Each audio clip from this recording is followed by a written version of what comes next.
ಮಾನ್ವಿ ಪಟ್ಟಣದ ಬಾಲಕಿಯರ ಸರ್ಕಾರಿ ಪದವಿ ಪೂರ್ವ ಕಾಲೇಜಿನ ಪ್ರೌಢಶಾಲೆಯಲ್ಲಿ ಕಳೆದ 3 ದಶಕಗಳಿಂದ ಕನ್ನಡ ಕಲಾ ಶಿಕ್ಷಕರಾಗಿ ಸೇವೆ ಸಲ್ಲಿಸಿದ್ದ ಅನ್ವರ್ ಹುಸೇನ್ ಅವರು ಇದೀಗ ನಿವೃತ್ತರಾಗಿದ್ದು, ಶಾಲಾ ಆವರಣದಲ್ಲಿ ಅವರಿಗೆ ಆತ್ಮೀಯ ಸನ್ಮಾನ ಹಾಗೂ ಬೀಳ್ಕೊಡುಗೆ ಸಮಾರಂಭವನ್ನು ಆಯೋಜಿಸಲಾಗಿತ್ತು. ಸಮಾರಂಭದಲ್ಲಿ ಮಾತನಾಡಿದ ನಿವೃತ್ತ ಕ್ಷೇತ್ರ ಶಿಕ್ಷಣಾಧಿಕಾರಿ ರಾಮಣ್ಣ ಕುಡ್ರಿ, ಅನ್ವರ್ ಹುಸೇನ್ ಅವರು ಅತ್ಯಂತ ಪ್ರೀತಿಯ ವ್ಯಕ್ತಿತ್ವದವರು ಮತ್ತು ಶ್ರಮಜೀವಿ. ವಿದ್ಯಾರ್ಥಿಗಳ ಪಾಲಿಗೆ ಅವರು ದಾರಿದೀಪವಾಗಿದ್ದರು ಎಂದು ಗುಣಗಾನ ಮಾಡಿದ್ದಾರೆ. ಇದೇ ವೇಳೆ ಇತ್ತೀಚೆಗೆ ವರ್ಗಾವಣೆಯಾದ ಶಿಕ್ಷಕರಾದ ಶೇಖ್ ಹುಸೇನ್ ಮತ್ತು ಜೆ ಭೀಮಾ ಬಾವಿಕಟ್ಟೆ ಅವರಿಗೂ ಬೀಳ್ಕೊಡುಗೆ ನೀಡಲಾಯಿತು.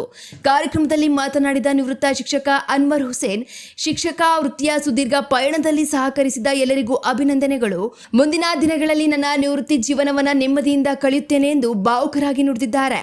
ಸಹೋದ್ಯೋಗಿಗಳು ಮತ್ತು ಅಭಿಮಾನಿಗಳು ಶಿಕ್ಷಕರ ಸೇವೆಯನ್ನು ಸ್ಮರಿಸಿ ಅವರಿಗೆ ಶುಭ ಹಾರೈಸಿದರು.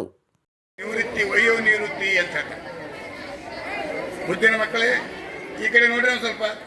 ಕೇವಲ 5 ನಿಮಿಷ ತಗೋತೀನಿ, ಹೆಚ್ಚಿಗೆ ತಗೊಳಂಗಿಲ್ಲ ನಾನು. ಇಲ್ಲಿ ವಿದ್ಯಾರ್ಥಿ ಜೀವನ ಯಾವ ರೀತಿ ಇರ್ತೈತಪ್ಪ ಅಂದ್ರೆ ಅದೊಂದು ಬೇರೆನೇ ಐತಿ. ಮುಂದೆ ನಿಮ್ಗೆ ಗೊತ್ತಾಗ್ತೈತಿ. Student life is a golden life ಅಂತ ಹೇಳ್ತೇವೆ. ಈ ಒಂದು ಹಂತಕ್ಕೆ ನಾವು ಬರಬೇಕಾಯ್ತಪ್ಪ ಅಂದ್ರೆ ನಮ್ಮ ಫಾದರ್ ಸಹಿತವಾಗಿ ಪ್ರೈಮರಿ ಸ್ಕೂಲ್ ಟೀಚರ್ ಅವರು, ನಾನು ಶಿಕ್ಷಕನಾಗಿ ನೀನು ಶಿಕ್ಷಕನಾಗಬೇಕಂತೇಳಿ ನನಗೆ B.Ed ತನಕ ಓದಿಸಿದ್ರು. ಈ ಒಂದು ಜೀವನದಲ್ಲಿ ಡಿಗ್ರಿಯನ್ನು ಮುಗಿಸ್ಕೊಂಡು B.Ed ಮುಗಿಸ್ಕೊಂಡು ಒಂದು ಹಂತಕ್ಕೆ ಬಂದಾಗ ಮೊಟ್ಟ ಮೊದಲಿಗೆ ಮುರಾನ್ಪುರ ತಾಂಡಾಗ ಅಪಾರ್ಟ್ಮೆಂಟ್ ಆದಾಗ ನನಗೆ ಮುನಿಸ್ವಾಮಿ ಪವಾರ್ ಅಂತೇಳಿ HM ಇದ್ರು. ಹಾಗೂ ಮುಖಪಟ್ಟಿ ಮನೆಗೆ ನಾನು ಕೋವರ್ಕರ್ ಆಗಿದ್ದೆ. ಅವರು ನನಗೆ ಎಷ್ಟು ಸಹಾಯ ಮಾಡಿದ್ರಪ್ಪ ಅಂದ್ರೆ ಅದನ್ನು ನಾನು ಹೇಳಲಿಕ್ಕೆ ಬಯಸೋದಿಲ್ಲ. ಪ್ರತಿಯೊಂದು ವಿಷಯದಲ್ಲಿ ಇಷ್ಟು ಸಹಕಾರ ನೀಡ್ತಿದ್ರು ಇಬ್ರು. ಯಾಕಂದ್ರೆ ನಾವು ಹೊಸದಾಗಿ ಅಪಾರ್ಟ್ಮೆಂಟ್ ಆದಾಗ ಯಾವ ರೀತಿ ಹೋಗ್ಬೇಕು, ಏನು ಮಾಡಬೇಕು ಅನ್ನೋದ್ರ ಬಗ್ಗೆ ನಮಗೆ ತಿಳಿತಿದ್ದಿಲ್ಲ.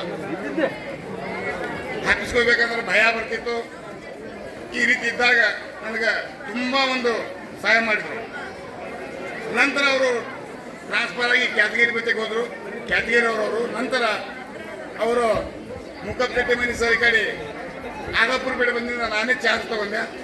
ನಂತರ 2007ರಲ್ಲಿ ನಾನು ಸಹಿತವಾಗಿ ಇಲ್ಲಿ ಲೋಕಲ್ ಶಾಲೆ ಬಾಜಿವಾಡಕ್ಕೆ ಬಂದೆ. ಬಾಜಿವಾಡದಲ್ಲಿ ಸೇವೆ ಸಲ್ಲಿಸಿ ನಂತರ 2015ರಲ್ಲಿ